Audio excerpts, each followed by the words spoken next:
Maria perguntou, eu vi hoje na escola dominical. Isso. Sim, muito bem. Eu ministrei, olha só, deixa eu falar para vocês aqui, para começar. Eu ministrei gravei na quinta-feira a minha participação dando aula para a EBD, Escola Dominical do Ministério de Madureira. Você pode acompanhar tanto no Instagram, como no Instagram foi hoje. Agora, no YouTube, no canal da Editora Betel. Você coloca lá Editora Betel, você vai ver a aula de hoje. Eu ministrei sobre o Salmo 56. Quarta-feira que vem eu vou estar gravando novamente, fazendo outro vídeo. Eu vou gravar novamente lá no estúdio deles e vou gravar a aula do domingo que vem. Então quem depois quiser pode assistir no domingo que vem a aula de escola dominical pelo YouTube da Editora Betel. Eu vou gravar novamente a aula. Na quarta-feira eu estou no estúdio lá com eles, vou gravar e vamos fazer a aula em vídeo para todo mundo. A gente está estudando o livro de Salmos, tá? Eu vou estar ministrando novamente mais uma aula. Ministrei essa agora, eu vou ministrar a próxima, tá? Então no YouTube, Editora Betel, você vai achar a aula passada e semana que vem já vai estar também a aula do próximo domingo, tá bom? Bom, David também bem-vindo, irmã Isa Oliveira, Osana, Viviane, vamos orar. 35 pessoas, o pessoal vai entrando aí, vamos orar. Senhor, te agradecemos por estarmos juntos aqui, glorificamos, exaltamos o teu nome, pedimos a tua bênção para esta noite, venha nos guardar, nos fortalecer. Quero te agradecer por estar junto com cada irmão e irmã que está aqui, na certeza de que a vitória é nossa pelo poder do teu sangue, o sangue do Cordeiro que foi derramado na cruz do Calvário para a remissão dos nossos pecados. Nós te louvamos em nome de Jesus, Pai. Amém.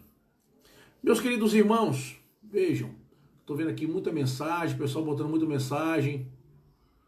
A irmã Andréa botou, pastor, será que o chip na vacina é verdadeira essa mensagem, havendo protesto na Austrália? Veja, irmãos, essa questão do chip não tem a ver basicamente com o anticristo, tem base, nesse momento, com controle social. Se houver realmente isso, tem a ver com controle social.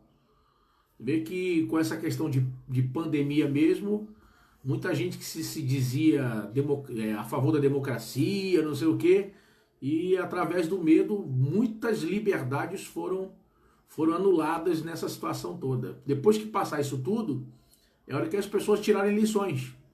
Até onde pessoas abrem mão tão facilmente das suas liberdades.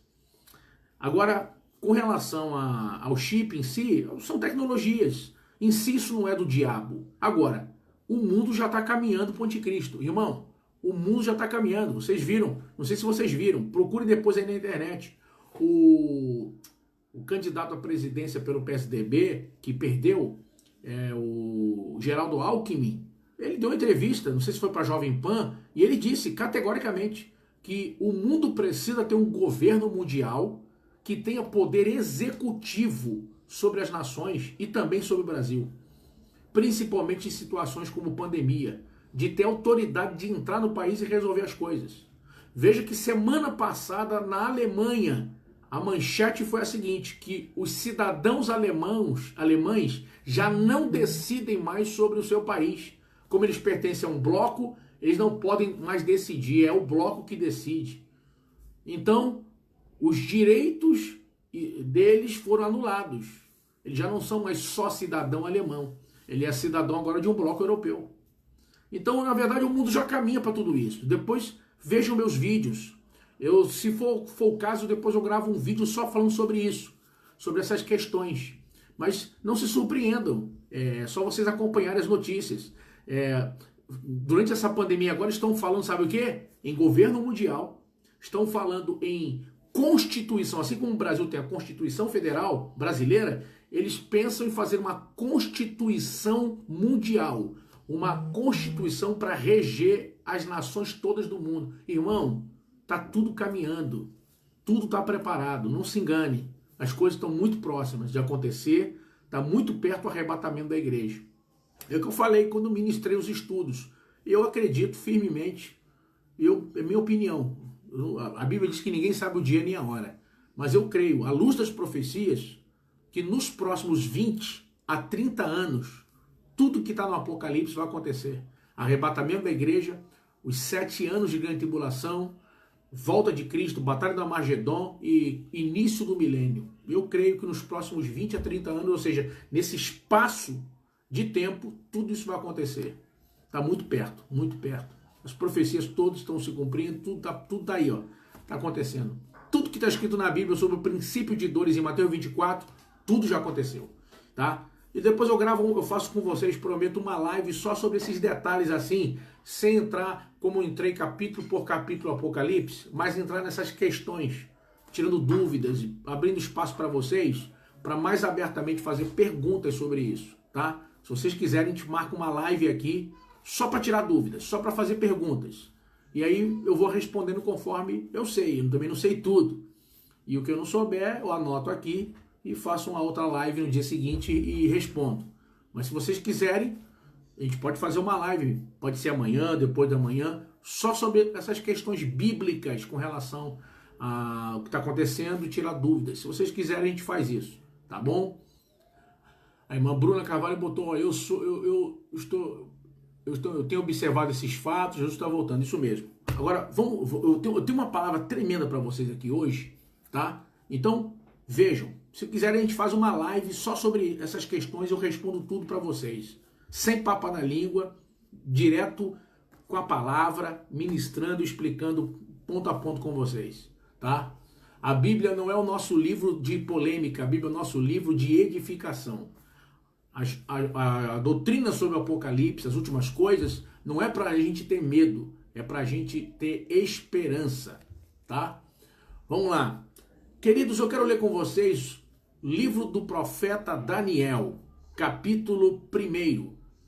Eu quero ler com vocês apenas um versículo, que é o versículo de número 8. Eu tenho certeza que todos vocês aqui conhecem, muitos de vocês de memória, Daniel, capítulo 1, verso de número 8. Eu confesso a vocês que eu estava com saudades. Eu tirei esses 2 dias, mas eu não parei.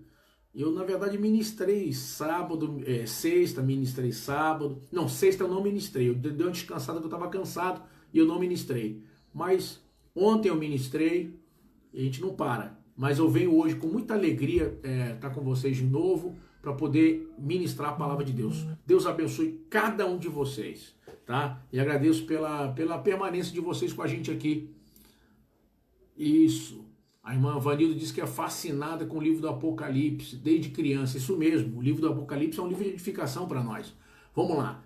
Gente, Daniel, capítulo 1. Vou marcar então com vocês. Se vocês quiserem, terça-feira eu vou fazer uma live aqui, terça-feira, só para responder perguntas, tá? O que eu não souber na hora, eu respondo no dia seguinte. Como eu falei, eu não sei tudo, tá bom? Terça-feira, 9 horas da noite, eu vou estar aqui com vocês. Terça, 9 da noite. E eu vou abrir o espaço aqui, vocês vão falando e eu vou respondendo aqui, tá? Então convida todo mundo, terça-feira, 9 da noite aqui. Vamos lá. Daniel, capítulo 1. Eu quero que você guarde muito esse texto que eu vou ler agora, porque é um texto que todo mundo conhece, mas eu quero fazer você enxergá-lo por uma outra ótica. Daniel, capítulo 1, versículo de número 8. Versículo 8. Dá para falar de memória essa passagem, todo mundo conhece esse texto. E Daniel assentou no seu coração não se contaminar com a porção de manjar do rei, nem com o vinho que ele bebia. Portanto, pediu ao chefe dos eunucos que lhe concedesse não se contaminar.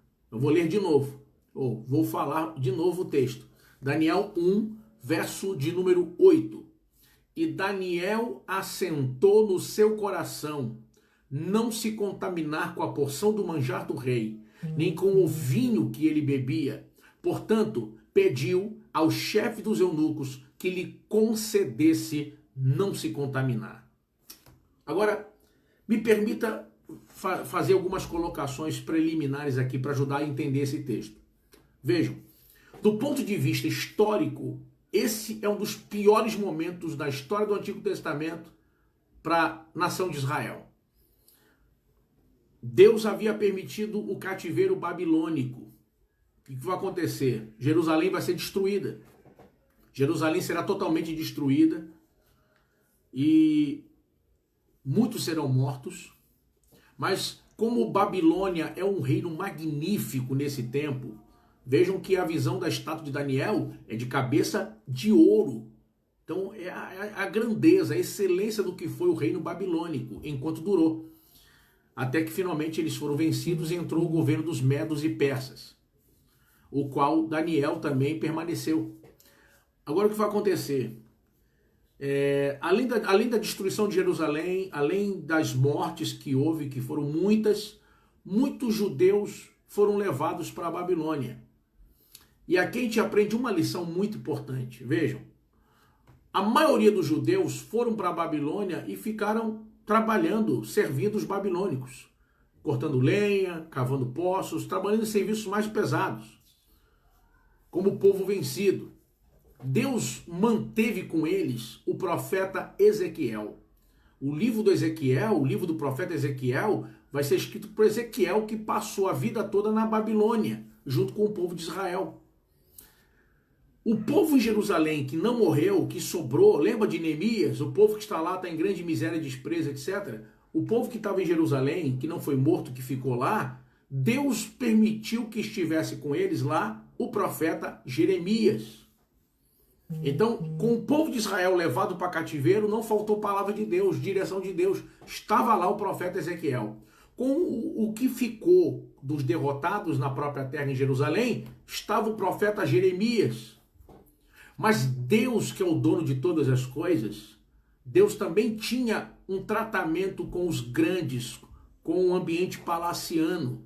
Porque uma leva de judeus foi levada, de jovens, para a Babilônia, e foram aproveitados para que pudessem servir, sendo instruídos durante 3 anos, estudassem, para que fossem preparados para servir nos negócios da Babilônia. Babilônia era um país de um crescimento muito rápido e que a demanda era muito grande por material humano, por profissionais e etc.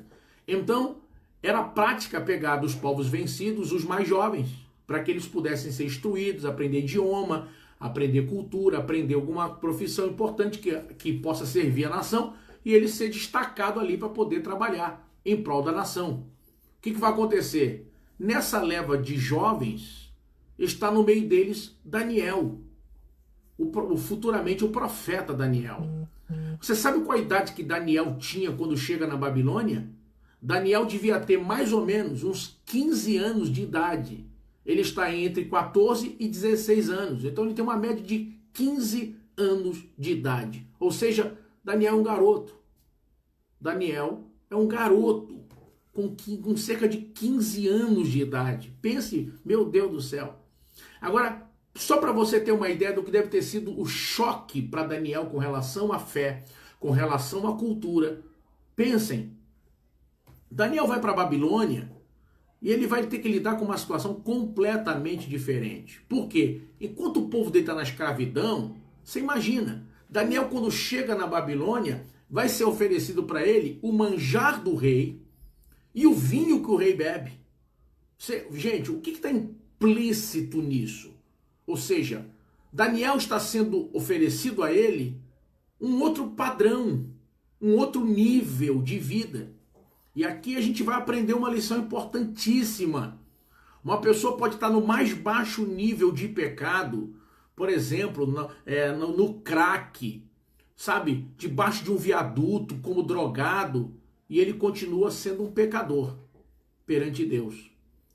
E uma pessoa pode estar numa grande cobertura caríssima de 20 milhões de reais, em frente à praia de Copacabana, sabe, uma cobertura de 400 metros quadrados, 500 metros quadrados, enorme, na área nobre, cartão postal, cheio do dinheiro, e ele está em pecado, vive sem Jesus, não se converteu, assim como o viciado em crack, lá debaixo do viaduto, está em pecado, esse homem morando no luxo também continua sendo escravo do pecado. Todos dois estão na mesma condição, são escravos do pecado. Um na lama, debaixo do viaduto, o outro na cobertura. Todos dois estão indo para o inferno. O que vai acontecer é que Daniel vai ver um outro lado da escravidão. Qual? O diabo pode fazer pessoas serem enganadas porque estão tendo algum tipo de prosperidade, algum tipo de vantagem, aparentemente algumas coisas estão dando certo, mesmo a pessoa em desobediência, mesmo a pessoa em pecado, as coisas aparentemente estão dando certo. A pessoa, eu não, até hoje não tomei posição, mas Deus está me ajudando, passei no concurso. Eu até hoje não resolvi minha vida, mas olha aí, consegui aquela grande vitória. E às vezes a pessoa não percebe que mesmo conquistando essas coisas, mesmo tendo respostas ou vitórias, ela continua em pecado, indo para o inferno. Aí ela pensa, não, mas Deus está comigo. Não, Deus está dando corda. Deus está dando tempo para que essa pessoa se arrependa. Mas a hora que Deus puxar a corda, é como está escrito lá no livro do Apocalipse, nas mensagens às igrejas da Ásia, quando ele diz a Tiatira, dê-lhes tempo para que se arrependessem. Ou seja, é um padrão de princípio divino que antes de Deus castigar alguém, primeiro Deus dá tempo na sua longanimidade para que a pessoa possa arrepender-se e demonstrar frutos de arrependimento e mudança. Quando isso não acontece, fatalmente vem o juízo. É possível que alguém que está me vendo agora esteja vivendo um tempo de oportunidade, um tempo de misericórdia e está brincando com isso. Não pense duas vezes. Não espere o pior acontecer para tomar posição com Deus. Não espere o pior chegar para você abrir os olhos e perceber, meu Deus, agora eu vou tomar posição. Cuidado, não brinque com Deus. Não brinque com o tempo. Não brinque com oportunidades. Daniel está na Babilônia e tem todo luxo. Os irmãos, imagina, se Daniel fosse um jovem hoje, como é que seria a vida de Daniel? Imagina, eu fui levado escravo para a Babilônia. Chego na Babilônia, me colocam no flat, com mais 2 jovens. Tem tudo. De cara tem um celular de última geração em cima da mesa, é meu. Tem um carro também para andar, deixaram um carro para gente, um carro novo, é nosso. Na hora de comer, tá lá. Tudo lá. Melhor comida, melhor bebida, o que o rei come, o que o rei bebe, nos ofereceram. Parece que eu estou vendo Daniel. Alguém já manda uma mensagem para ele no WhatsApp e avisa para ele, olha, entra no nosso grupo aí. Qual grupo? Amigos da Babilônia. Então você imagina. Tudo ventando a favor para que Daniel pudesse se adaptar rapidamente àquilo. Mas Daniel vai perceber que os outros jovens judeus que foram com ele rapidamente se adaptaram, se familiarizaram a tudo aquilo. E muito rapidamente mergulharam de cabeça naquela vida nova. Daniel percebe então que ele tem que tomar uma decisão. Qual? Ou ele toma a decisão de viver uma vida diferente, ou ele vai abrir pequenas concessões, só isso aqui, só hoje, não só durante um período, e finalmente estaria totalmente destruído em sua vida. Então, Daniel tomou uma decisão. Daniel tomou uma decisão. E a decisão desse garoto de 15 anos, a decisão que ele tomou, quando a Bíblia diz, Daniel assentou no seu coração, não se contaminar. A decisão que Daniel tomou nesse dia vai fazer com que um tempo de provação seja seguido por um tempo de exaltação de Deus, e Deus mais tarde o coloca como um dos príncipes na Babilônia. Sua fama e a honra que Deus havia lhe dado não morreram quando a Babilônia caiu. Ele permaneceu exaltado mesmo no outro governo dos Medos e Persas. Deus o guardou mais tarde quando foi lançado na cova dos leões.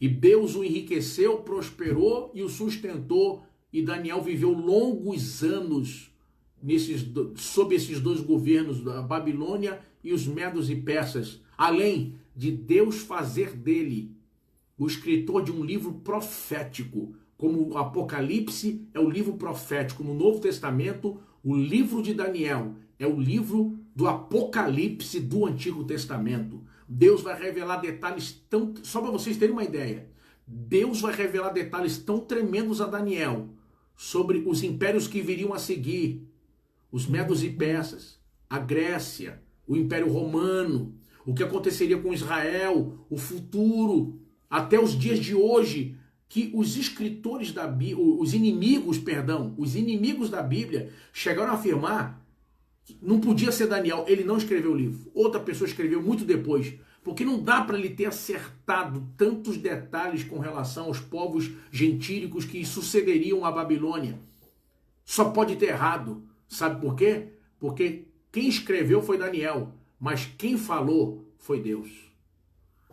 A pena que escreveu é de Daniel, mas a mente e a boca de onde veio a palavra é de Deus. Oh, aleluia! Oh, louvado seja o nome do Senhor, amados. Deus é tremendo, Deus é tremendo. Agora vejam, eu quero ministrar essa noite para você, guarda bem o que eu vou lhe dizer, eu quero ministrar essa noite para você sobre 7 verdades, 7 lições sobre a decisão de Daniel. Eu quero ministrar para você, se eu não conseguir terminar aqui hoje, eu termino amanhã. Provavelmente eu termino amanhã, mas eu quero ministrar agora para vocês sobre 7 verdades sobre a decisão de Daniel. Você precisa aprender essas lições. Se você quiser, chama mais alguém, aproveita aí, junta a tua família, quem está disperso, chama e junta aí para poder ouvir isso. Vejam, a primeira grande lição que Deus vai nos ensinar com a decisão de Daniel, guardem essa verdade, é que uma decisão só tem efeito se houver renúncia. Uma decisão só tem efeito na tua vida se houver renúncia. Se você decidir fazer uma dieta, só vai ter efeito se você renunciar. Se você decidir fazer um concurso para ser bem sucedido, você só vai ter sucesso se você renunciar. Se você decidir ser um atleta e decidir fazer uma competição e você quer ser o medalha de ouro, quer ganhar o troféu e subir no ponto mais alto do pódio, você só vai conseguir se você renunciar. Você pergunta para os campeões, eles vão dizer para você, eu fiz trabalho de musculação, eu fiz isso e aquilo, eu acordei 5 da manhã, dormi à tarde, eu treinei domingo, eu treinei feriado, até no Natal eu treinei. Por quê? Porque não há decisão que leve à vitória se não houver renúncia. Eu vou repetir, toda decisão só tem efeito se houver renúncia. A renúncia é o preço que se paga para poder saborear a alegria do triunfo. Quem vê alguém triunfar em um momento não percebeu que essa pessoa chegou ali percorrendo um caminho longo de decisões e renúncias e não foi fácil chegar onde chegou. Agora mesmo, você que me vê aqui, eu pergunto, as coisas que você conquistou na sua vida até hoje, as grandes vitórias que você teve até hoje, elas vieram de mão beijada? Foi fácil? Tem gente me vendo aí agora que passou noite acordado estudando para poder passar naquela prova. Gente que está me vendo aí agora que teve que engolir sapo, engoliu tudo de patrão ignorante, estúpido. Você estava até certo, mas você engoliu porque você tinha filho pequeno, você tinha conta para pagar e você aguentou, estudou e final de semana ralando até poder chegar aonde você queria. Ninguém consegue chegar onde quer chegar sem renúncia. O evangelho é a mesma coisa. Jesus disse o quê? Você quer ter vitória? Você quer ver a glória de Deus? Negue-se a si mesmo, tome a sua cruz e me siga. Evangelho começa com cruz. Evangelho não começa com coroa. Evangelho começa com sacrifício. Evangelho não começa com receber. Evangelho, o preço precisa ser pago, é a vida cristã. Tudo que é importante, tudo que tem valor na vida da gente é com sacrifício. É com renúncia. É pagando o preço. O problema na vida cristã é que muitas pessoas querem que na vida cristã seja diferente do que na área profissional, familiar. Vejam, você para continuar casado, o que você teve que fazer? Você teve que renunciar em vários momentos a alguma coisa. É ou não é assim a vida? Você teve que abrir mão de uma coisa ou outra, você teve que controlar o seu temperamento em uma situação ou outra, você teve que ter jogo de cintura, você teve que renunciar a coisas. Você teve filhos. Seus filhos lhe fizeram renunciar a coisas porque eles agora se tornaram prioridade para você. Tem coisas que você deixou até esqueceu para você porque você priorizou ele. Não, esse aqui eu posso ficar sem. Esse aqui agora primeiro é minha filha. Agora primeiro é meu garoto. Você renunciou. Você abriu mão. Você entende o que eu estou lhe mostrando? Não há decisão que leve à vitória ou a um grande milagre se não houver renúncia. As pessoas querem que Deus faça parte deles, mas não querem renunciar. Pessoas querem que Deus haja e faça algo sobrenatural, mas não querem abrir mão. Jesus vai ensinar algo tremendo, vai dizer, se o grão de trigo não morrer na terra, não dá fruto. O que você renuncia agora determina aonde você vai chegar amanhã. O teu futuro está dependendo agora, nesse momento, do que você precisa renunciar, do que você precisa abrir mão, do que você precisa colocar na sua vida como prioridade para você poder fazer suas decisões.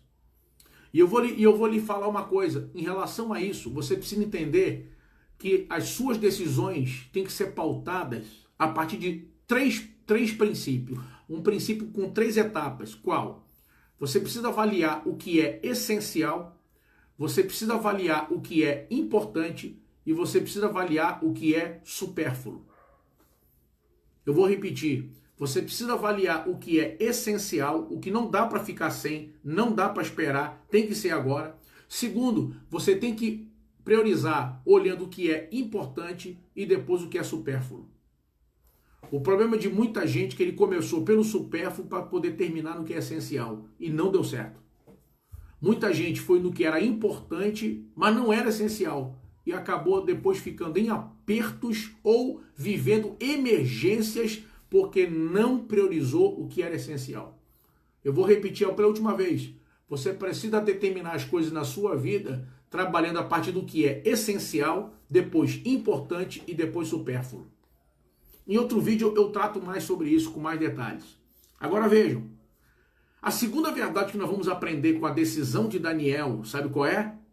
Que além de renúncia, uma decisão só tem efeito na sua vida se for acompanhada de perseverança. Uma decisão só tem efeito na tua vida se for acompanhada de perseverança. Imagine Daniel chegando para o chefe dos eunucos, ele vê o manjar do rei, o vinho, aquilo era oferecido aos ídolos. Além de ser oferecido aos ídolos, esse não era o único problema. Entendam, os judeus guardam uma dieta alimentar que eles chamam de caché. Ou seja, eles obedecem aos princípios do Antigo Testamento com relação à alimentação. Então o que vai acontecer? O judeu, por exemplo, não mistura carne com leite. Você vai em Israel, você vai comer um hambúrguer do McDonald's, você sente um gosto diferente. Por quê? Porque não tem queijo no Big Mac. Por quê? Porque não põe. É a dieta alimentar judaica. Eles não misturam. Então o que vai acontecer? O problema de Daniel ali não é só comer o que for oferecido a ídolo, mas também a preparação e a dieta alimentar judaica. Eu vou te dar uma outra informação. Quando você vai a uma casa ou a um local em Israel, vejam, eles têm um judeu na casa dele, tem 2 pratarias. Eu vou lhe explicar. Ele tem 2 jogos de prato, 2 jogos de cozinha. Por quê? Porque ele usa para comer determinado tipo de alimento. Como eles não misturam, por exemplo, leite e carne, um tipo de alimento eles usam com uma prataria e outro tipo de comida eles usam a outra prataria. Eles não misturam a prataria. É por isso que se você convidar um judeu que guarda o Antigo Testamento, ou seja, religioso, ele não vai aceitar o convite para comer na sua casa. Não é porque ele não gosta de você, é porque ele sabe que você não tem esse tipo de costume, então para ele até os pratos, as travessas estão indignas da cultura, indigna da fé dele em relação à dieta alimentar. Então é por isso que ele não vai aceitar o convite para comer na sua casa. E é por isso que na casa dele tem 2 pratarias. Quando a gente pega o avião e viaja para Israel, sabe o que acontece dentro do avião? Geralmente o voo, ele tem conexão a gente faz uma conexão na Europa. Quando a gente pega o voo da Europa e vai para Israel, eles servem o almoço ou o jantar dentro do avião, e aí você vai perceber uma coisa. Primeiro vem um carrinho e serve algumas comidas lacradas, diferentes. E depois vem servindo todo mundo. Por quê? Aquela comida diferente, lacrada, é a comida para a dieta alimentar judaica. Eles não misturam determinados alimentos. Então, a companhia aérea respeita essa decisão dele e oferece para ele um outro tipo de alimento que esteja dentro da dieta alimentar judaica. Então, tendo explicado isso para vocês, o que vai acontecer? Daniel vai justamente se deparar com essa situação. Quando o chefe dos eunucos vem falar com ele, o que Daniel fala para ele? Olha, eu não vou comer isso. O que o chefe dos eunucos fala para ele? Não, tem que comer. Se você não comer isso aí e passar mal, tiver problema, o rei corta meu pescoço. Aí o que o Daniel fala para ele? Olha, me experimenta 10 dias, tal. O homem, a princípio, não quer fazer isso. Se o Daniel é uma pessoa sem perseverança, sabe o que ele ia dizer? Tu tá vendo, Deus? Tu tá vendo que eu não queria pecar. Tu tá vendo que eu pedi, Senhor. Tu sabe que dentro do meu coração eu fiz o certo. Eu fui lá no homem e pedi. Mas ele disse não. Então eu não tenho outra escolha. Eu vou pecar. Daniel está irredutível. Daniel vira para ele e diz, pode me experimentar 10 dias que eu vou comer legumes e vou beber água. E depois olha para mim e olha para os outros. E você vai ver quem é que está melhor. Eu bebendo água e comendo legumes ou eles. Daniel não desistiu diante do não desistiu diante do obstáculo, não desistiu diante da barreira, porque ele tinha certeza que o que ele estava fazendo estava dentro da vontade de Deus. Queridos, muitas vezes você vai ouvir de alguém, não. Muitas vezes você vai ouvir de alguém, é impossível. Muitas vezes você vai ouvir de alguém, olha, isso é besteira, isso é loucura, você está doido. Mas quando você está na direção certa, quando você está na direção que é de Deus, quando você está no que Deus está mandando, quando você está na direção que Deus te colocou, é naquela reta que Deus está contigo, irmão, persevere, persevere. Perseverar na decisão errada, perseverar no que Deus não quer, é teimosia, é ser cabeçudo, é ser cabeça dura, é não ouvir ninguém. Agora, perseverar no que é vontade de Deus, no que é princípio da palavra, no que é princípio de Deus, isso não é teimosia, isso é perseverança. Queridos, você sabe qual é uma das coisas mais tristes quando Jacó foi abençoar seus filhos? Quando Jacó pegou e chamou seus filhos e foi abençoá-los, ele virou para Rubens, o mais velho, o primogênito, e qual foi a palavra que saiu da boca de Jacó? Inconstante como a água, tu não serás o primeiro. Inconstante como a água. Ele está olhando para onde? Para o mar. O que a onda faz? Vai e volta. Você olha para a praia, está lá. Vai e volta. Vai e volta. Ele vira e diz, inconstante como a onda do mar, como as águas. Será que o diabo descobriu que o teu problema é que você desiste fácil? Será que o teu problema é que o adversário descobriu que você é uma pessoa de fé e perseverança com data curta de validade? Eu pergunto a você, quantas vezes você desistiu, parou no meio do caminho com alguma coisa que era muito importante e você sabe que Deus estava naquilo, ia dar certo, ia ser bênção, mas você desistiu porque lhe criticaram, desistiu porque não lhe ajudou fulano, desistiu porque estava de cabeça quente. Quantas coisas você já perdeu na sua vida porque não perseverou? Eu me coloco como profeta nessa noite para dizer para você, Deus está te dizendo, não desista agora. Não desista agora, não é o tempo de parar. Pastor, mas eu estou muito tempo nessa guerra. Não pare de lutar. Pastor, eu já estou andando nesse caminho que Deus me colocou, até agora não mudou nada. Não pare de andar. Pastor, eu já estou batendo nessa porta, mas até agora não abre, mas foi Deus que me colocou aqui. Continue batendo, a Bíblia diz, pedi, dá-se-vos-á, buscai e achareis, batei e abre-se-vos-á, porque aquele que pede recebe, o que busca acha e o que bate se abre. O Deus que eu prego nessa noite é o Deus é o Deus de Daniel. É o Deus que vai te surpreender, é o Deus que vai confundir os outros, é o Deus que vai mostrar que é Ele que está na sua vida. Agora pode ser o momento do preço, agora pode ser o momento da renúncia, agora pode ser o momento de encontrar força da fraqueza e perseverar, mas lá na frente você vai cantar o hino da vitória, lá na frente você vai ver que tudo valeu a pena. Por isso eu me coloco como profeta para dizer para você, renuncie. O que você entende nesse momento, que Deus está falando contigo aí. Você sabe que Deus está falando contigo. Segundo, persevere. Você não vai parar, você não vai desistir. Quem te chamou foi Deus. Quem te colocou foi Deus. Quem te levantou foi Deus. E Ele não te mandou desistir. Ele não te deu espírito de temor, te deu espírito de ousadia. Em nome de Jesus, em nome de Jesus, em nome de Jesus.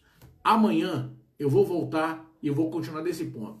Eu só falei 2 verdades, ainda tem 5. Amanhã eu volto e vou falar sobre as 5 verdades que faltam.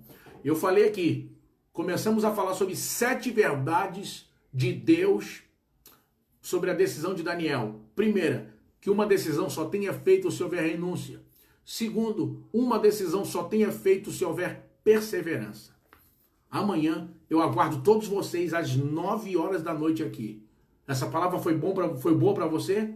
Essa palavra tocou no seu coração? Compartilhe com outras pessoas e venham todos para cá amanhã. Quem puder, se inscreve lá no nosso canal no YouTube. Quem não se inscreveu ainda, passa lá e se inscreve. PR de Pastor William Barros. Tá bom? Deus abençoe vocês. Amanhã estaremos juntos aqui, querendo Deus.